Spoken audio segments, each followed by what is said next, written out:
顏色教練，如果去澳門係得一餐 lunch 食嘅話，有邊間係必食？哇，好難講喎。你要咩類型啊？嗱，我介紹幾間，你自己衡量下想食邊間啊。第一間啊，氹仔著名遊客店世紀咖啡，氹仔最出名嘅遊客店，遊客必定去同埋打卡嘅。咁啊，我自己就係冇興趣嘅，係一個超級普通嘅豬扒包遊客店啊，就係賣下呢啲打卡位咯。第二間有手足講咗啦，喜蓮嘅乾麵牛飯，喜蓮嘅乾麵牛飯嗱，見唔見到啊？喜蓮之後咧會出咗乾炒牛肉通嗰啲嘅。喜蓮係一間氹仔著名嘅茶記，咁啊就食呢啲著名嘅羅宋湯、牛肉通啊，呢個三色豆嘅乾麵牛飯啊，咁啊呢啲其實喺即係對比香港嚟講咧，就特色係唔高嘅，老實講，因為係比大陸同埋台灣人食咧會驚豔啲嘅。咁但係嗱，即係佢都係一個選擇啦嚇。咁啊有乾麵牛啦，摩羅雞飯啦，呢個上面呢個摩羅雞飯，咁都當然有嗰啲咩西多士啊、豬扒包啊呢啲特色嘢啦。咁如果啱嘅話就可以試下啦。第三嘅話可以即係都係呢啲類型嘅話咧，咁就係冇噶啦。其實呢個叫做港式茶餐廳嘅澳門版咧，就係呢兩間噶啦。跟住可以考慮下金利啦。金利就係澳門最出名嘅，你當係潮州粉麵。金利就係食咖喱雞米嘅，咁就係最著名噶啦。咁但係咧，我第一次去食嘅話咧，我係覺得完全係冇特別嘅。佢就係你當係元朗勝利牛丸嗰啲料咯，咁啊佢個辣汁就好正咯，金利就我之後咧長期 stay 喺澳門之後咧，我係日日食嘅，因為佢已經係澳門最好食嘅餐廳嚟噶啦。食呢個潮州粉麵嚟講咧，金利已經係澳門最好噶啦。咁啊嗱，呢個最緊要係加左邊呢個辣椒，你話加辣咁樣，咁啊得噶啦，加辣係必須嘅。因為如果你作為遊客咧去食呢啲咧，其實咧我覺得係冇乜特別嘅。但係我住咗喺澳門耐之後咧，我發現佢哋係澳門最好食嘅餐廳。金利碌騰氹仔同新濠中間嗰間叫咩？嗰區叫咩？官也街係咪？呢度就係酒店區啦。呢個澳門嘅話，酒店區呢個澳門酒店區啦。跟住上面呢個咧就係大約官也街喺邊個位咧？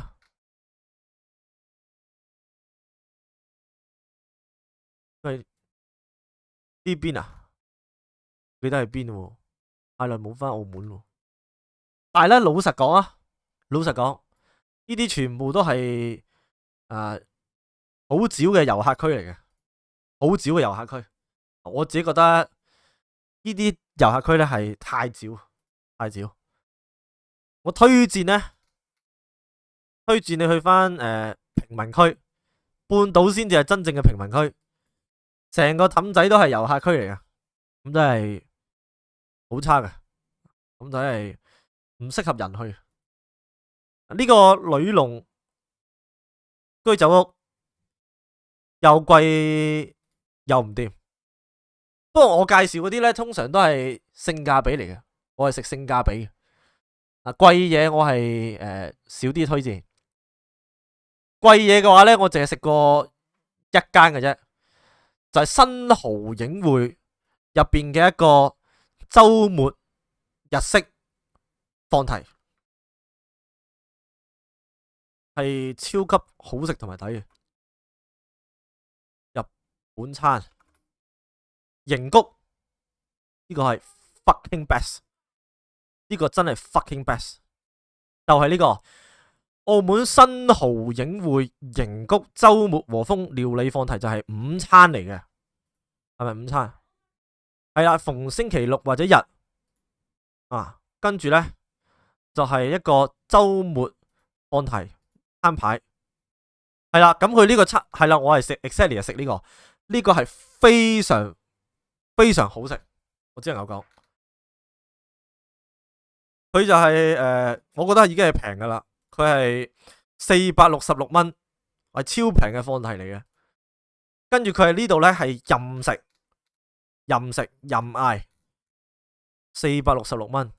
咁首先一開波就一定係肥咗啲刺身先啦，即係喺新濠呢啲5星級酒店入邊嚟講呢，佢係非常之抵噶。正常我覺得呢個價錢係要，即係你去食奧馬卡西都要800幾900啦，係咪先？佢466蚊，咁你一開波唔使講啦，屌晒啲刺身先啦。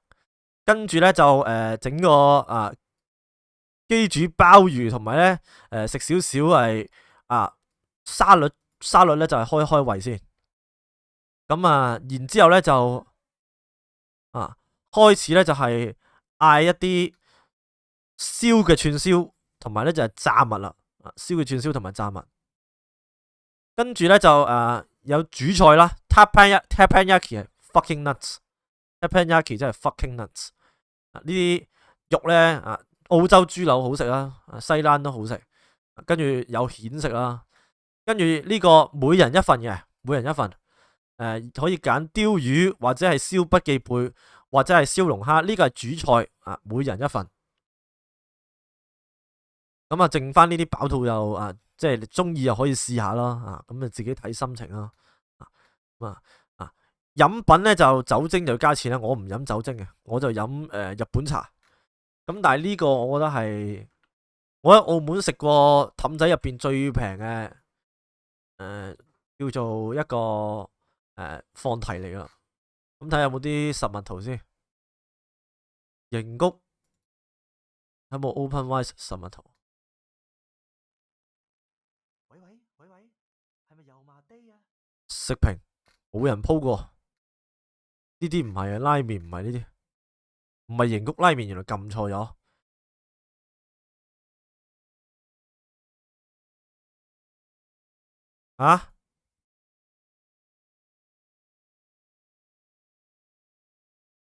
哦，喂，多謝善姐嘅訂閱，支持陶奇界食神一波，咁冇計啦，再上力啦。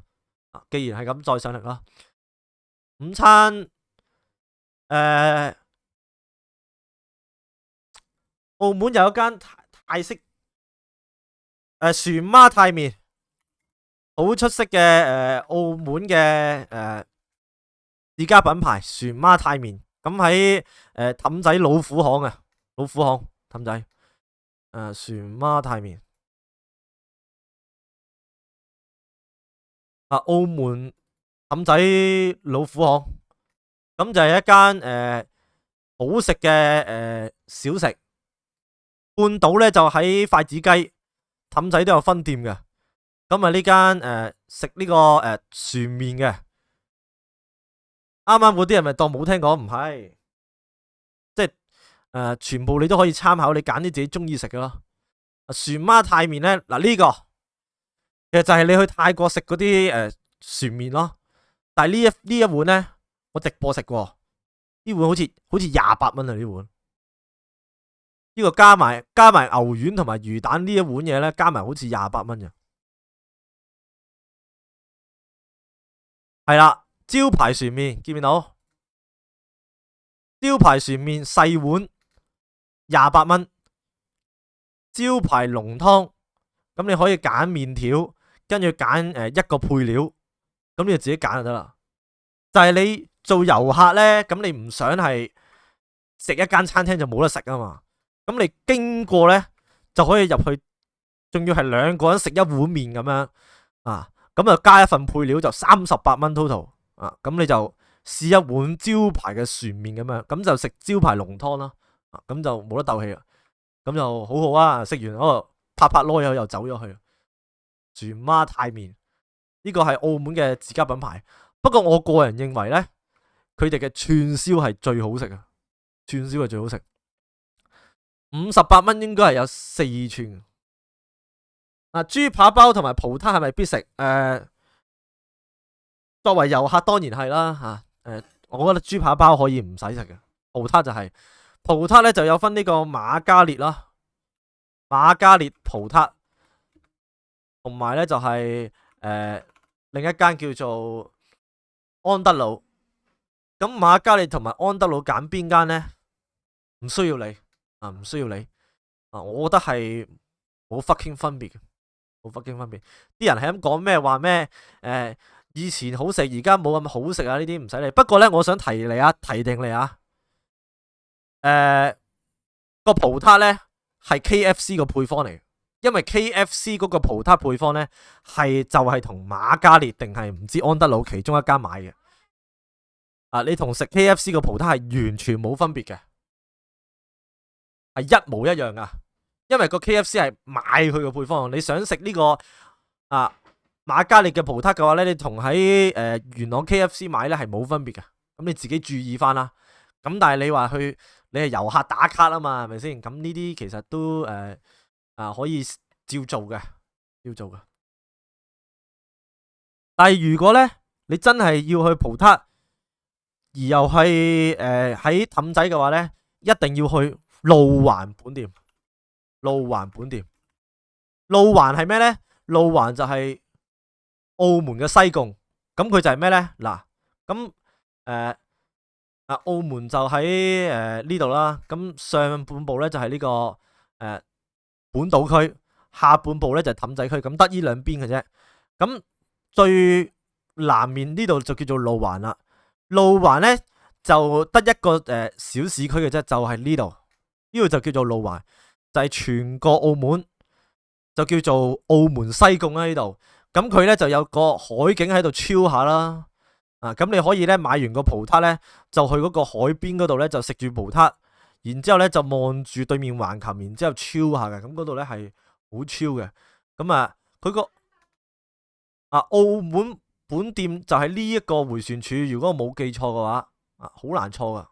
我澳門地膽係啦，搭巴士50號巴士，50號巴士，跟住咧就喺呢個位置度落車啦。澳門50號巴士站就喺總之呢度兜個圈啦。呢個就係好似西貢回旋處咁樣啦，似唔似西貢？各位兄弟路環嘅小市區。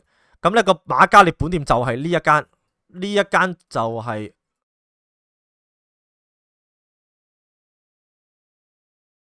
蕩失路。呢度呢間見唔見到？就係安德魯，sorry，路環安德魯本店。咁你一 search 安德魯本店咧，佢就話俾你聽，就係澳門路環市區就係最 OG 嗰間啦。咁我有個澳門 friend 咧，就係會專登喺我屋企咧就揸車我入去路環呢度咧，就係買葡撻食嘅。去呢個本店，咁你喺度買完個葡撻啦，咁你冇得食噶嘛，咁你就行過嚟呢度，望住呢個方向，你到時一見就見到噶啦。行2步，咁跟住咧就會去到個海邊，就係坐喺呢啲位置上面咧，行過少少，就係坐喺呢啲膊上面咧，就聽下海浪聲，得好少嘅啫。不過咁，但係咧你望住個海景食個撻咧就超啲嘅。咁呢個就係即係如果你買葡撻咧，建議有個小行程係咁樣咯。跟住咧呢度入邊咧有間鋪頭嘅，就係賣黑膠嘅，但係咧你就冇得聽嘅，冇得聽嘅。但係佢入邊有間咧黑膠咖啡嘅，路環黑膠咖啡，路環黑膠唱片，入邊間嘢咧好撚靚啊，好撚靚，就係呢一間啦。咁你到時可以去參觀下，我當時係好中意呢間鋪頭嘅，4點8分啊。咁咧佢就呢個係佢個2樓嚟嘅，佢個2樓咧就有好多黑膠咧，就係俾你嗱。呢個就係佢地下啦，跟住咧，你唔買咧都可以上去2樓睇下嘅。咁佢有一間好靚嘅小咖啡，咁即係可以逗留10分鐘去攞個 feeling 咯。咁佢成個2樓都係啲黑膠咁就係一個澳門小西貢啊。跟住咧晚黑咧，即係如果假設有其他兄弟聽緊啦，晚黑係想繼續喺路環消費嘅，咁路環咧就葡國菜咧就有兩間打對頭噶啦，就係回旋處呢度行入嚟咧，就 exactly 就係喺呢個行人路嘅位置，咁就有兩間就係葡國餐廳咧就打對頭嘅，咁一間咧就係做好似中式，一間係做西式咁上下啦，唔係好記得啦。咁係啦，就係呢兩個位啦。咁呢啲餐廳咧夜晚咧就會開門嘅，咁你就可以坐喺路邊呢一度咧，然之後咧就係嗌嘢食啦。咁呢間嘢叫咩名咧？我唔記得咗叫咩名。咁但係咧佢有個菜式咧，我到而家咧我都好記得嘅，叫做桑拿蝦。桑拿蝦，我就唔知桑拿醉蝦係啦。路環雅典花園餐廳。由黃先生在蒸桑拿嘅時候突然奇想出嚟嘅點子就係呢個桑拿蝦，將啲生蝦浸咗喺花雕酒入邊先，飲醉咗之後呢，然之後咧就焗翻出嚟，最後咧就用石頭鍋上，呢個就係澳門嘅桑拿蝦，就係喺呢個晚餐啦，可以考慮食呢個路環雅典花園餐廳，咁佢有晒中式西式嘅就係喺呢個頭先見到嗰個畫面啦，呢個就係應該係桑拿蝦啦，冇錯啦，就係呢個啦，係啦，同埋你坐喺出邊喺度食晚飯呢，夜晚8點鐘，咁因為你坐喺出邊噶嘛，你就坐咗喺呢個聖方濟各堂啦，咁對面呢個係咩呢？對面呢個係橫琴，橫琴有咩特點呢？橫琴呢就係呢，每晚夜晚呢8點鐘呢就會放煙花，咁你一路食晚飯嘅時候呢，就可以睇到煙花啦。佢每晚都會喺橫琴，就係你望住嗰個海嗰個地點呢，就係會放煙花嘅。咁你可以一路食飯，一路呢就係睇煙花。每一日橫琴都會放嘅。澳門煙花秘，見唔見到啊？澳門煙花秘境合集，跟住呢，佢入邊呢有各位老友大家好，唔係呢個，唔係呢個。快到新年啦，橫琴嘅最新景點輪到就煙花呢，佢哋通常一邊睇唔係呢個，佢介紹佢哋西環橋，當晚試到唔係呢個。佢哋沙甸魚咧，同澳門嘅味道係唔一樣嘅。澳門咧都係一注嘅日出，雖然嘅花海場將呢個3點水，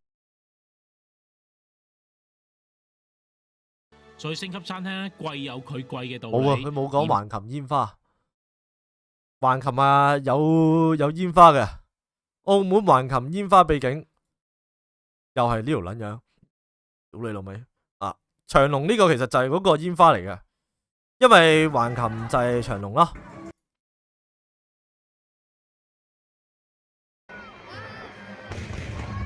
係咪呢個呢？唔知啊。總之就係你坐喺呢一度食飯，咁你望住呢一度就會放煙花噶啦。馬介休同埋葡菜係咪必食？淨係食個船屋餐廳係好嘅，好嘅葡菜餐廳嚟嘅。不過呢，我就食開船屋餐廳隔籬嗰間銘記嘅，銘記於心。船屋呢，就係喺正隔籬呢，就係銘記啦，一樣喺媽閣廟嘅。咁首先放隻人仔落去啦。咁呢，銘記好食就唔需要介紹啦，因為都好多影片介紹過。呢度就係媽閣啦，媽閣呢間就係船屋餐廳。咁我就係唔食船屋嘅，我食行多2步前面嘅。呢個係銘記於心。呢個08年可能就嗰個街景太舊啦，咁就冇銘記。咁銘記咧應該係再前多少少嘅，喺個轉右個行人路係啦，呢度就係銘記啦。咁呢個街景就太舊，銘記係啦，正常係咁嘅樣嘅。咁點解我食銘記呢？因為我係俾人帶去食啦，就係呢個歡樂馬介休帶我去食嘅。佢哋嗰個節目叫做《未有人排隊》嘅第一集咧，就係講銘記嘅第一集。李小龍都試過揾嘢㗎，老馬。佢就係講金城同埋銘記嘅。李小龍都試過揾嘢㗎，老馬。雞皮。佢係澳門葡菜未有人排隊，淡仔咯。真係我發夢食嘅蛋糕嚟㗎咯。咁銘記係我嘅澳門飯堂啦，澳門飯堂就係呢一個。佢係門係有開嘅，但唔知佢有冇嘢食。見到一個咁樣嘅地方，呢個叫做豐順堂區啊，我都覺得好神奇。係啦，咁啊對唔住，呢間就係銘記啦。急抱緊，急抱緊，急抱緊，急。咁就一定要食呢個鑊仔牛柳啦，鑊仔牛柳就係葡西餐啦，你叫做咁就係好好食嘅鑊仔牛柳，我覺得係超好食嘅。鑊仔牛柳就80蚊定唔知90蚊嘅呢個。咁我同我老婆去銘記食咧，就嗌完呢個鑊仔牛之後咧，就會再嗌呢個非洲雞啊！非洲雞係對皮 Sir 最中意嘅菜式啊，因為我同對皮 Sir 去食銘記啦，有一日佢去睇 Jam 嗰日，咁我就嗌咗鑊仔牛、非洲雞同埋薑葱焗蠔飯。咁佢就最中意非洲雞，第二就係鑊仔牛，最後咧就係薑絲焗蠔飯。咁非洲雞咧就係咩嚟咧？就係非洲辣雞。非洲辣雞咧，你睇落佢嘅樣咧係好核突嘅，但係咧食落係好好食嘅。個非洲辣醬超級好食啊，超級好食。咁啊，銘記就係我最中意食嘅葡國菜。咁如果葡國菜嘅話咧，第二間咧都有得介紹嘅，即係除咗船屋就係紅磚屋啦。紅磚屋都係喺媽閣附近嘅，亦都係澳門嘅一個唔係錦田，亦都係一個咖喱屋啊 ，sorry， 叫咖喱屋咩？哦，係咖喱屋 ，sorry， 阿里咖喱屋係即係都係喺媽閣入邊嘅葡國菜，咁啊就喺遠少少嘅位置。咁但係佢都係一啲出色嘅葡國菜嚟嘅，咁又係食呢啲全部都係叫葡國菜噶啦。葡國晚餐啊，呢啲即係辣酒煮蜆啊，呢個類似係非洲蝦啊，沙甸魚咧，我個人係唔食嘅，你中意可以試下。馬介休球咧，我個人都係唔食嘅，因為呢啲比較素啊，素嘅話咧我唔係好食啊。豬手咧間間都差唔多噶啦，都可以嗌噶啦，豬手冇乜大分別嘅啫。咁啊都係呢啲酥皮湯啊，呢啲就大部分就係呢啲叫做葡國菜咯，或者係呢啲咁嘅牛肋骨啊，呢啲就係嗰啲葡國菜嘅主菜咯。咁呢個咖喱屋咧環境係靚過銘記好多嘅，銘記咧佢環境係可能得1至2分嘅啫，但係佢嗰個性價比同埋味道咧係有5分嘅。咁咖喱屋咧環境咧就有大約係4.5分啦，咖喱屋即係個環境係好好嘅，咁但係咧佢嗰個性價比咧就低啲，味道都好嘅，咁但係咧你見唔見到呢度有支咩啊？有支水，如果你唔要呢支水，佢水咧就係俾支你，跟住收你15蚊定唔知16蚊嘅，你如果唔飲水會嗌嘢飲嘅話咧，就叫佢收走支水，如果唔係咧佢會收你錢嘅，因為咧澳門最緊要係咩咧？最緊要就係澳門飲水係唔使俾錢噶，你想飲嘢或者飲水咧，記住，直接行入賭場，行入大牌子嘅賭場，水咧係任飲嘅，千祈唔好喺澳門去嗰啲藥房買水啊嗰啲千祈唔好。總之你去到邊度頸渴就入去賭場嗰度攞水任攞噶。我每日喺屋企出門口第一件事咧就係同老婆行過賭場之後攞水。以前就攞果汁嘅，不過啲果汁咪俾人 ban 晒啦，唔知係咪因為俾我飲到 ban 鬼咗。以前永利果汁咪唔使錢嘅，使乜對定啲葡紙？葡紙咧係對唔到噶，葡紙係對唔到噶，即係你去到邊度咧，佢都會食你水噶。咁你每1000蚊咧就會多30蚊葡紙用，每1000蚊港幣可以多30蚊葡紙用。咁但係咧你如果真係想要呢30蚊嘅話咧，你就去來來超市或者係新苗超市，咁你咧就直接咧去買嘢啦。跟住咧就係買10蚊又好，20蚊又好，幾一蚊都冇所謂嘅。總之去一啲大型嘅超市，來來或者係一個嘅叫做新苗超市，咁你就俾張港幣1000蚊佢，乜嘢都好啊，俾個港幣佢，跟住同佢講話找葡紙，咁佢就會自動使用匯率1:1.03噶啦，1:1.03。咁如果你用港幣搭的士嘅話呢，佢會直接係1:1咁樣找葡紙嚟嘅。咁即係代表你俾100蚊個的士佬啦，佢直接找葡紙俾你呢，無論你搭幾多錢呢，佢都會直接賺咗你3蚊匯率噶啦。的士呢係一定係人仔同埋港幣同埋葡紙呢，全部都係1:1噶啦。呢個係佢哋嗰個特色嚟嘅特色嚟嘅。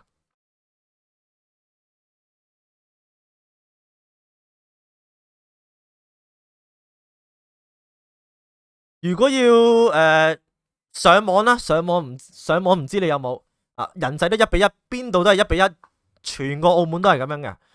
上網嘅話呢，我推薦你喺港珠澳買一張 CTM 嘅卡，CTM 嘅卡有張100蚊嘅單卡，100蚊嘅呢支5.5G 預付卡，呢啲5.5G 超快定唔知超油，用咗2年都係用緊呢張卡。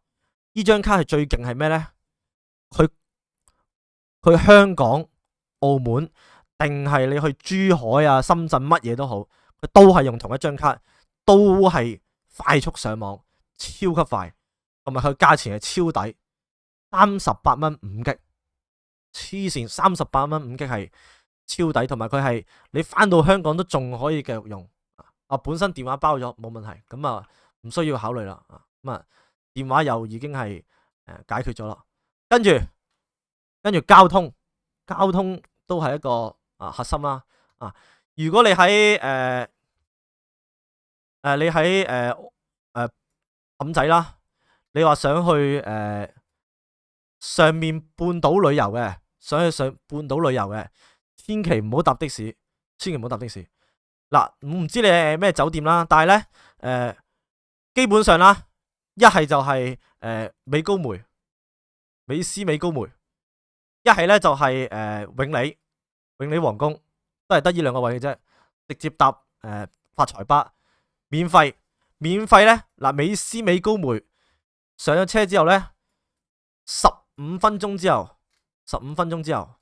直達澳門美高梅，快過的士。你去新濠睇水舞間之後拱北，咁冇問題啦，就好簡單啫，直接就喺新濠嗰度揾發財巴，然之後呢就搭直通車去拱北，就咁就去到拱北噶啦，唔使錢嘅。11點半夜晚尾翻車，係啦，揾關閘，跟住呢就直達呢一度，千祈係唔好俾錢搭的士。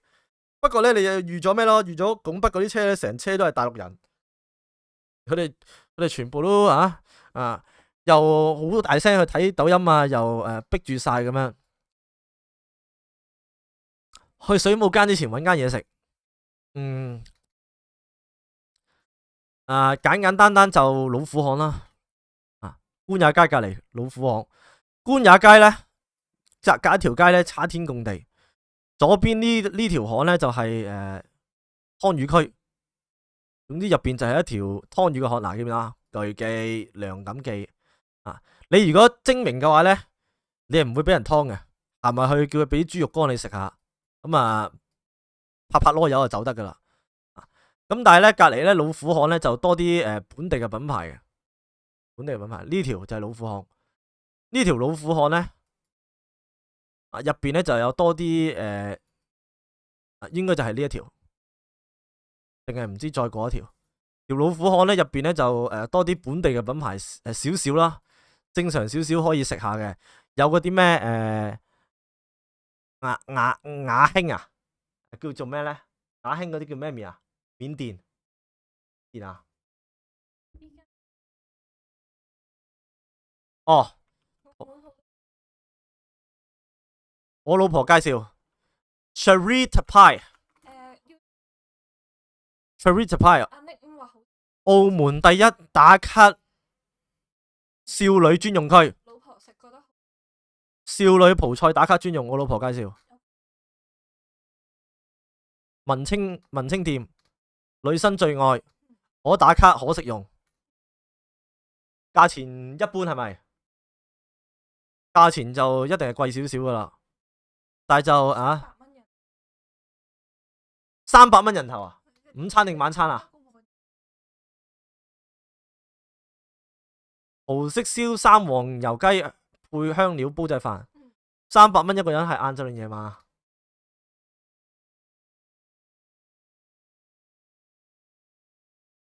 呢間鋪頭都叫性價比之王，屌你咩？佢都唔知咩叫性價比，我顏色教練先叫性價比。哦，法國菜，呢啲係正宗 fusion 嘅，咁我就一定係唔去噶啦。我老婆會同佢嗰啲同佢啲8X friend 去嘅，但係我就唔去啊。即係我老婆同啲8X friend 去咧，就食呢啲嘅，同我咧我就逼佢去食金城嘅啫。我哋永遠淨係食金城嘅啫。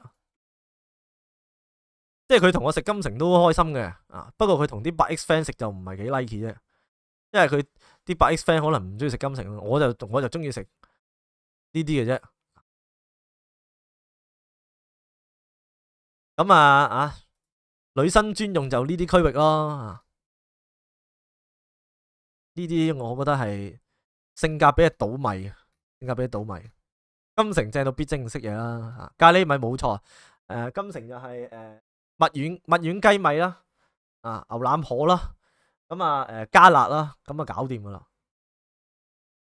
8X friend 咪隔籬屋咁就梗係啦，仲有咩人咧，大佬？老婆就係同隔籬屋 friend 啫嘛。金城金利啦，嗱，金城金利其實有咩分別咧？金城就係本店，金利咧就係分店啊，咁就係我自己中意金城多啲嘅。有啲人就中意金利多啲嘅，咁冇話嘅。其實入邊賣啲嘢好似去金城定係銘記好。你如果想食咖喱雞米嘅就金城，你如果想食肉類嘅非洲雞同埋鑊仔牛嘅就係銘記，2選1嘅啫，2選1嘅啫。有冇自助餐介紹？W Hotel 嘅自助餐係性價比係最好嘅。W Hotel 澳門自助餐性價比W 係最好，津津就係津津。依家係我生日嗰日食嘅，483蚊。刺身咧就唔係即切。就擺好嘅，但係任攞嘅刺身。跟住咧就呢啲海鮮就唔使講啦，生蠔係任食嘅生蠔。跟住肉類都有啦，跟住好多呢啲款啦。呢間我覺得性價比係最高嘅。即係你講嗰個質素咧，佢係有4分左右。價錢咧就有5分噶啦。自助餐唔使講啦，自助餐可以睇翻我條影片啦。自助餐係叫做未食過嘅話，一定要食一次先咯。餐係我食過嘅自助餐入邊最正嘅一間。呢個台灣專區有即炸臭豆腐同埋大腸麵試，就好似翻咗台灣一樣咁樣。即開生蠔亦都完全唔使排隊，想食幾多就攞幾多。巴西燒烤專區食肉獸嘅天堂，記得一定要試個燒番茄。超重心推薦龍躉魚湯，冇飲過唔好話嚟過自助餐。加翻2滴芫茜或龍點睛，人參雞湯超重心味，正到仆街。我好中意飲湯嘅，因為即煎鵝肝搞撚掂。另外仲有即叫即整海鮮，完全冇機會試，下次再嚟。記住，最後先食臭豆腐。我食完臭豆腐之後個位臭撚咗2個鐘，到而家都仲係臭到仆街，好撚臭。澳門自助餐呢，我哋之後淨係食晏晝嘅，我哋夜晚唔食，因為夜晚太貴啦。夜晚好似700蚊定唔知800蚊一個人，太貴。我哋晏晝去食呢，我哋通常係做咩呢？通常就係晏晝去食，跟住好似300蚊一個人嘅自助餐，咁啊淨係冇咗嗰個巴西烤肉天堂咯，其他嘢全部都齊晒。仲有一間任食中式龍蝦嗰間就係同阿肥輝去食嗰間啦，嗰間係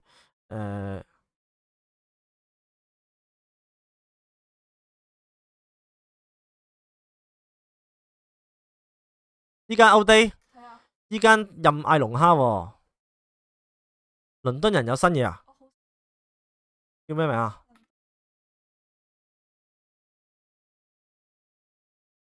漢堡角1000蚊都超值，未聽過1000蚊有嘢係值嘅喎。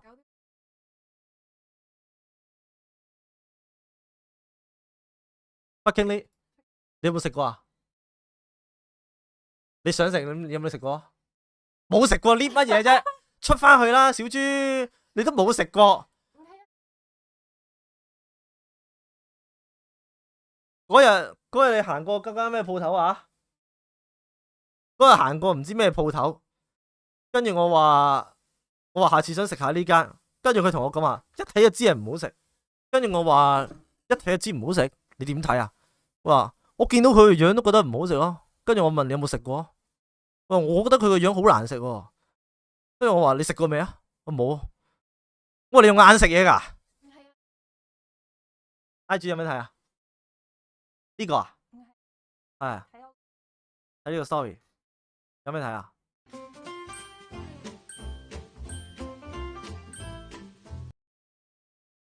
邊度啊？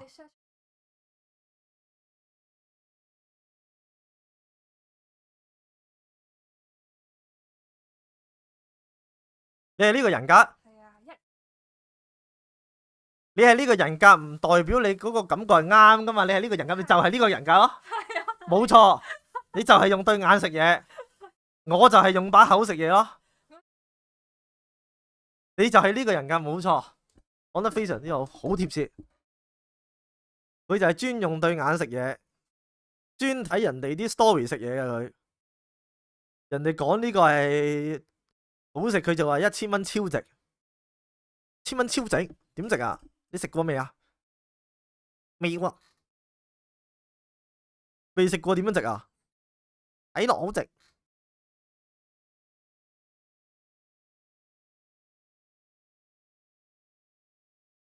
澳門倫敦人漢堡角2025年最新自助餐。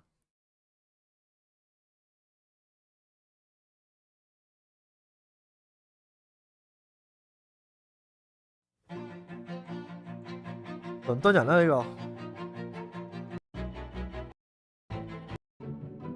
餐嚟嘅，佢每位咧嘅收費係988。988仲有加一。咁但係如果你有去呢個金沙會嗰啲卡咧，即係玩賭場嘅卡嘅金卡咧，就有9折嘅。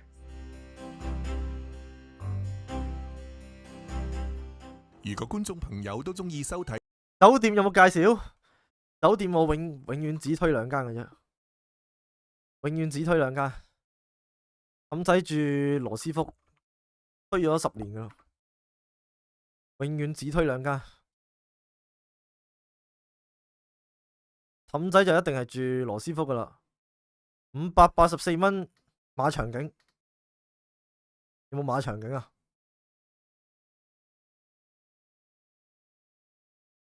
？584蚊，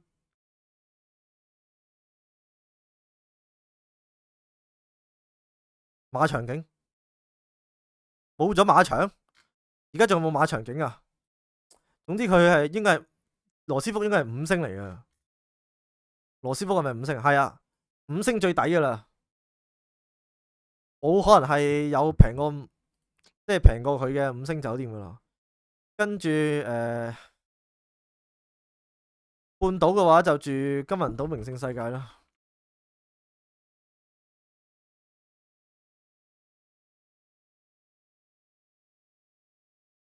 733蚊最抵噶啦，我就係去我嗰日情人節翻咗就係去呢個泳池嗰度打卡，就係去呢度。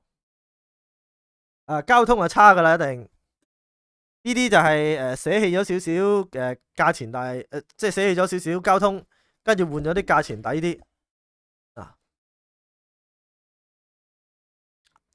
羅斯福交通係最差嘅。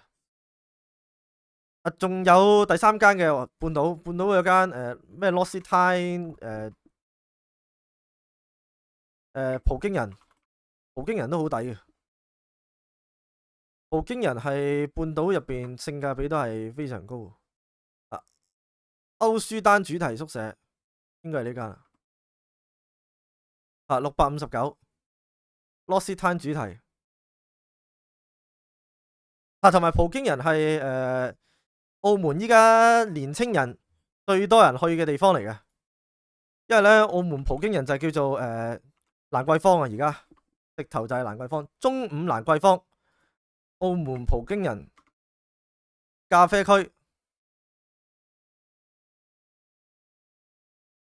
呢度就係叫咖啡灣啊，直頭係 Broom 呢個區域，入邊有差唔多7至8間大型嘅咖啡品牌，咁就係所有年青人咧都會即係一冇嘢做，放假咧就會係揸車或者揸電單車去咧呢個澳門葡京人呢一個區域咧，就係咧叫做 chill 一個下晝嘅。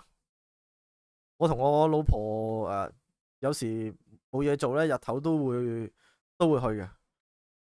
咁啊，當時我都喺呢度飲咗呢個澳門葡京人嘅85度 dirty 啦，好出名啦，負86度 sorry， 呢個負86度 dirty 都係喺葡京人呢度飲嘅。跟住咧佢仲會嗱呢杯啦，我哋飲嗰杯啦，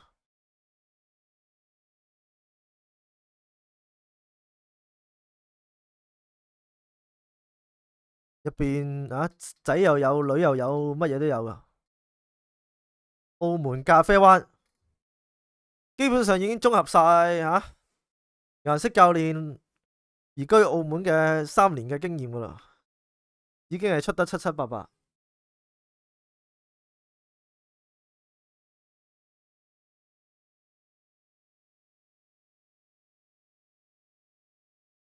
已經係用晒啦，各位兄弟，已經係用晒，冇貨啦。仲有最後一篇交通篇咯，不過交通篇就好複雜。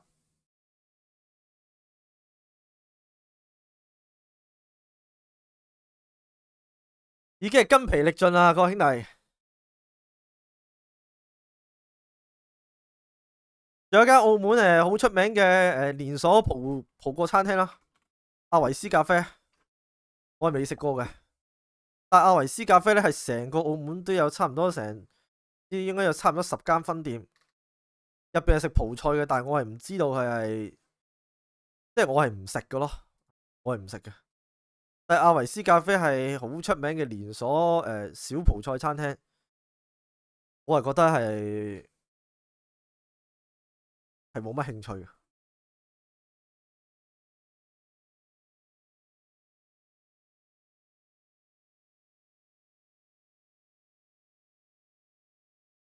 跟住澳門最出名嘅燒味餐廳啦，陳光記，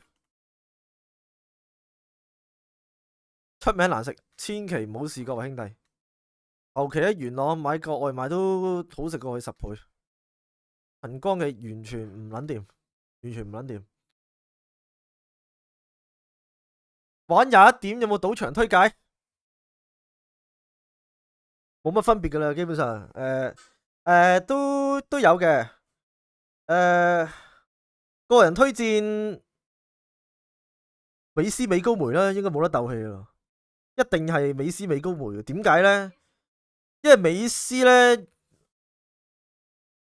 斯美高梅咧有私房茶點啊。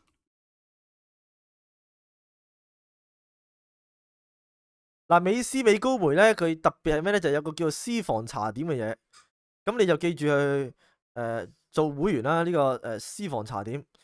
咁你美斯美高梅咧，你就只要咧儲夠1分咧，你喺個 Apps 嗰度咧就可以換私房茶點。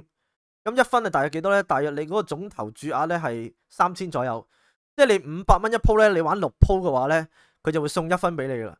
送完1分俾你之後咧，你就可以換呢個私房茶點啦。咁私房茶點咧就係黑人大就任攞啦，唔使講啦。跟住就有一啲水果盤又任攞啦。有呢個嘅有啲小食啦，例如係可能係嗰啲咩叉燒酥啊嗰啲就都相當唔錯嘅。咁就係叫做如果短頭注額嘅話咧，就係美斯美高梅咧嗰個1分就最值噶啦。你1分換完之後咧，有24小時俾你用嘅。咁例如你而家8點48分啦，你儲夠1分啦，跟住你喺 Apps 嗰度換咗，咁你直到去4月14號嘅8點47分咧，你都可以任攞哈根達雪糕啊、生果盤啊嗰啲嘅任食嘅，就全日任攞嘅。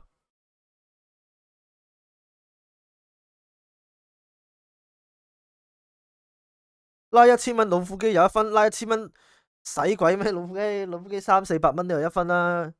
你老虎機300-400蚊，你預咗淨係攞翻2嚿幾啊嘛，個成本貴啲啊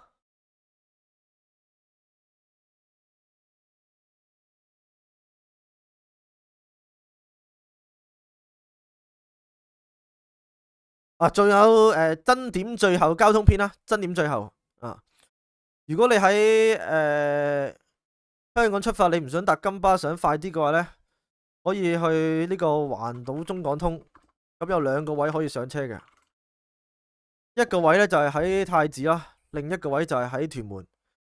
咁就係基本上呢，你上車嗰刻開始呢，就喺車上面過關，全程坐7人車，咁就泥掹的嚟嘅。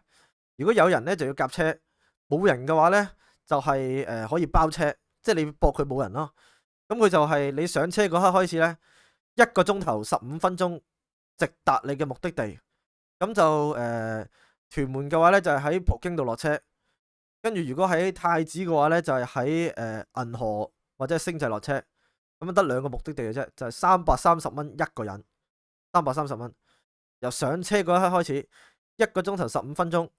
咁你一開波呢，就要俾張身份證嘅司機嘅。咁個司機呢，就到時呢會幫你過埋關，過完關之後呢，就會俾翻張身份證你，跟住呢，就可以直接就喺車度玩電話玩到完場噶啦。環島中港通，咁如果喺屯門上車呢，就喺屯門市中心啦，就係呢一度啦。咁你行入去就話澳門下一班幾時？咁佢就會話俾你聽330蚊。咁你買完飛呢度就係呢個行程。咁佢一永遠準時開車嘅。咁屯門呢，就永遠搭4開車，每個鐘頭1班，永遠準時開車嘅。澳門330蚊。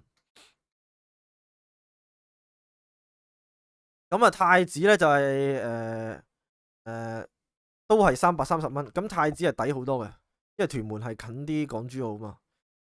太子就都係呢個啦。我去澳門打 poker 比賽嘅一日，一起身收到一個壞消息，今晚我可能要瞓街，因為我出門口嘅時候收到上級嘅指示。老婆，我去澳門打比賽啦。OK，贏咗唔使分嘅。目標明確，指引清晰，經正 EV Poker 嘅香港情侶介紹 book 咗呢架係就係呢架7人車太子出發嘅發財專車，2萬蚊一個人，直接去到澳門銀河，車都唔使落就過到關。2嚿水係點解呢？2嚿水係我介紹佢嘅，因為咩呢？因為2嚿水呢，就係喺 WeChat 嗰度買。點解 WeChat 嗰度可以買呢？因為你喺 WeChat 嗰度呢，我就有人介紹咗俾我，佢呢就係專做賭場嗰啲即係帶嗰啲大陸佬去打分嘅。咁啲大陸佬呢，打完啲分冇用呢，佢就攞大陸佬嗰啲分呢，就去換咗啲飛，換完啲飛之後呢，跟住呢就再散貨俾人。跟住呢，我每次呢就翻澳門之前呢，我就 WeChat 佢，我就喺太子嗰度，跟住就問佢我想問夜晚10點想要2個人2張飛，跟住佢就叫我轉數快俾佢，咁佢就會 send 2個 QR code 俾我，跟住我去到太子本店嗰度呢，就掃翻個 QR code，咁就可以去搭噶啦。我介紹，但係人哋多謝正 EV Poker，因為係我介紹正 EV Poker，正 EV Poker 再介紹佢啊嘛。跟住之後呢條片出咗之後啦，有9000個 like， 過咗1個星期之後，架車就加咗價啦。佢同我講話最近太多人買，而家要250。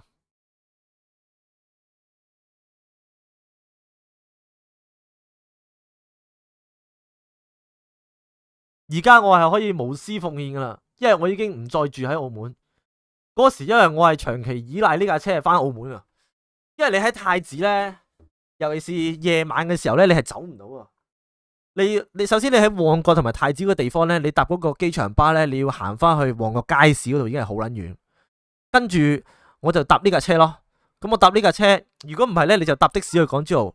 你搭的士去港珠澳又要2嚿幾喎，跟住金巴又要嚿幾，跟住落完車之後咧，你又要再搭100蚊的士啊，翻屋企喎喺澳門。但係咧呢架車咧就係基本上個成本係差唔多。我哋嗱，如果一個人再平啲啦，啊2個人就差唔多。咁就係整體嚟講咧就抵啲嘅。呢個叫做環島中港通啦。澳門咧就喺呢個嘅sorry，太子就喺呢個砵蘭街370號 A， 砵佔那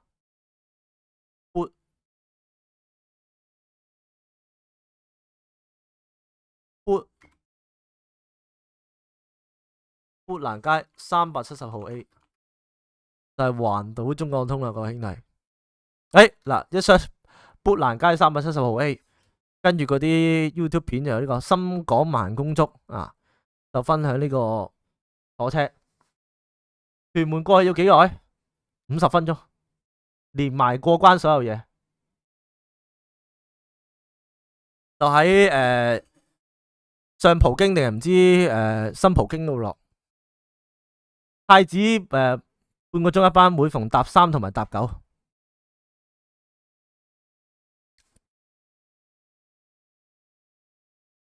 就喺條街入邊嘅。就係喺嗰個元朗冰室之後嗰個轉角位，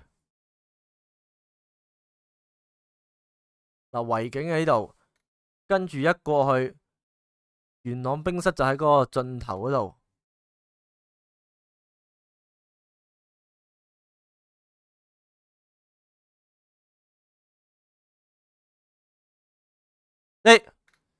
環島中港通粵港澳豪華橋車，即係通常啲人一睇橋車就哇，要2000蚊一架車喎，唔係 ，sorry， 泥鯭的嚟嘅，330蚊一個人，每逢搭3同埋搭9啊開一格，凌晨咧就加50蚊，380。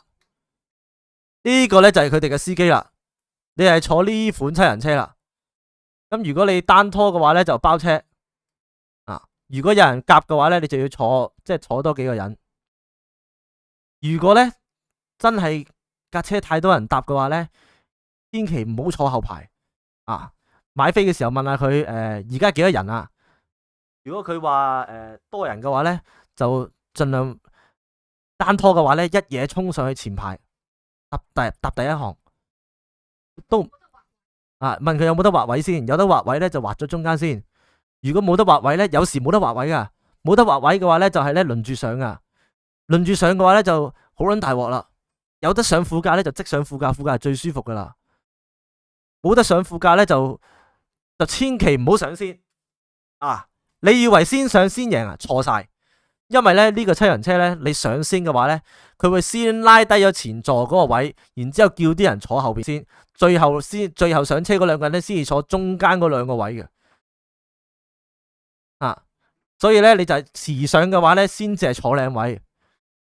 我係坐過一次後邊，但我坐後邊嗰次咧都唔係因為劃位問題，我坐後邊嗰次係因為我同幾個老友咧一齊翻香港婚禮。翻香港婚禮嘅話咧，嗰個時咧就我哋4個人坐，跟住我就焗住坐咗後邊，搞到咧係好乸大鑊，好唔舒服。坐後邊係折磨嚟噶。咁佢咧就會車到你去嗰個港珠澳嘅口岸咧，就叫你轉一次車嘅啫，轉一次車。咁但係咧佢轉車咧就唔需要等嘅，就係過車嘅啫，就係你你而家去到港珠澳口岸嗰度一落車，跟住直接行上第2架車就得噶啦。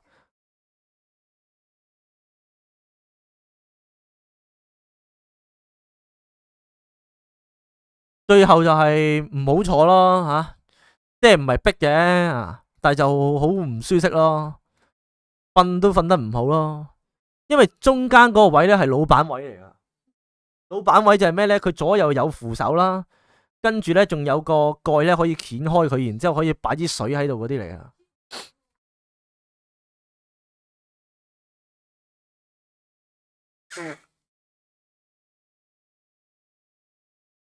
大約就係咁多啦，各位兄弟，冇貨啊，冇貨，已經係獻出咗我畢生嘅澳門嘅功力啊！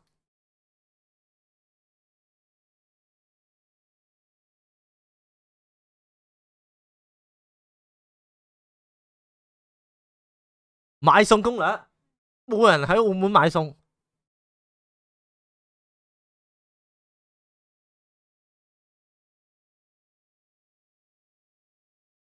冇貨啦，各位兄弟。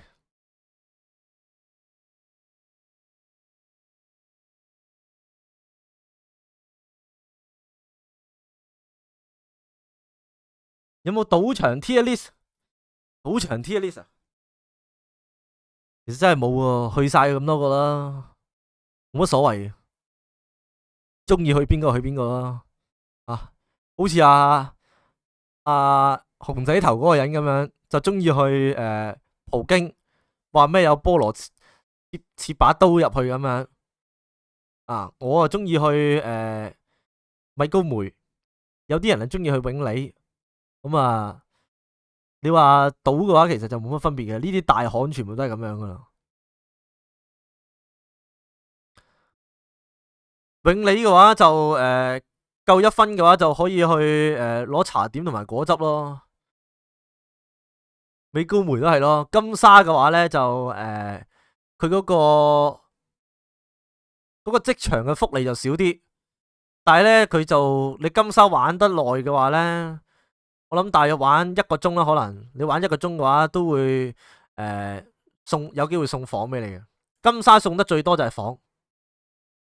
金沙咧佢個即時嗰個1分嗰個獎勵就少啲，但係佢就會 mark 咗你之後咧就會送房俾你嘅。送房之後就有機會可以住下葡京人啊，sorry，倫敦人就應該係冇嘅，可以住巴黎人嗰啲咯。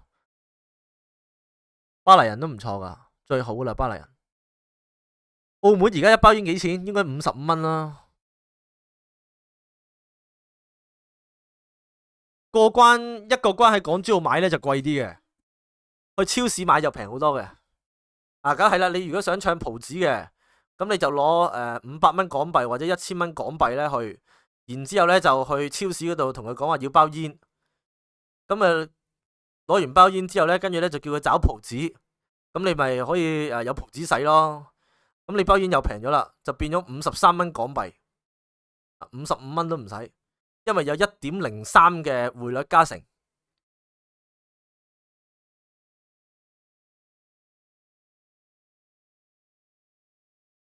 同埋你去每一個賭場啦，同每一個賭場去到唔同嘅位置，如果你未開個卡咧，都直接開卡，同佢講話想開個會員卡，咁你就俾張身份證佢，咁佢大約係處理10分鐘就會俾翻你噶啦，跟住俾埋張會員卡你。跟住咧，理論上咧，有啲就會送100蚊泥馬俾你嘅，有啲就唔會。咁佢就會問你咩老虎機定係要泥馬，咁你就要泥馬就得噶啦。你玩百家樂同埋21點都有泥馬噶。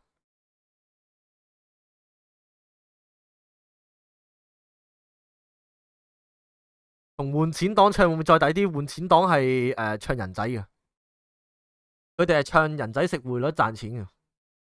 因為佢哋唔係呃人嘅，佢哋都唔係搭馬仔，輸入撳 B 嘛，老闆輸入撳 B 嘛，佢純粹係一間流動嘅找換店啫。啊，佢哋就唔係呃人嘅，佢哋就係 WeChat 收錢，跟住咧就俾翻錢你啫。因為喺賭場嗰度咧，直接同賭場唱咧就會蝕匯率，咁所以咧佢就會問你輸入撳 B 嘛，咁你賭到冇晒錢啦，咁你就得翻 WeChat 有錢喎，咁你 WeChat 就會轉1萬蚊俾佢，咁通常就係嗰啲9392水咯，我諗吓。即係正常賭場可能就可能俾8900你唱1萬蚊港幣，咁你同街場友唱就可能有9200人仔咯，sorry 9200港幣咯。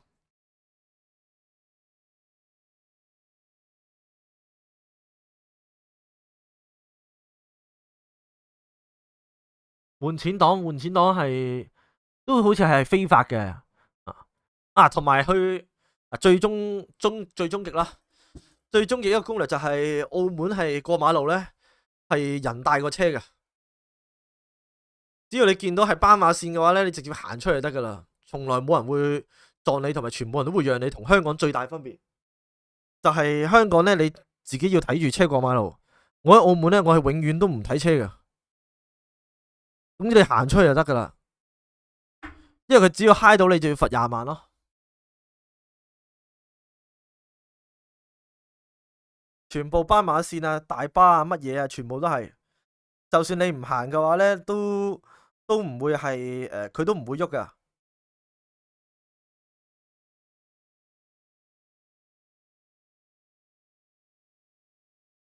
咁咪成日塞車。相反，咁樣先至路路暢通。因為斑馬線其實係一個非常之好嘅設計嚟嘅，反而紅綠燈呢先至係一個慢咗嘅，有機會係慢咗嘅一個交通設施嚟嘅。當然各有各好處啦。你話十字路口咁樣，咁一定係紅綠燈啦。但其實好多時呢，有啲就咁單橫過馬路嘅斑馬線嘅話呢，其實係暢通好多。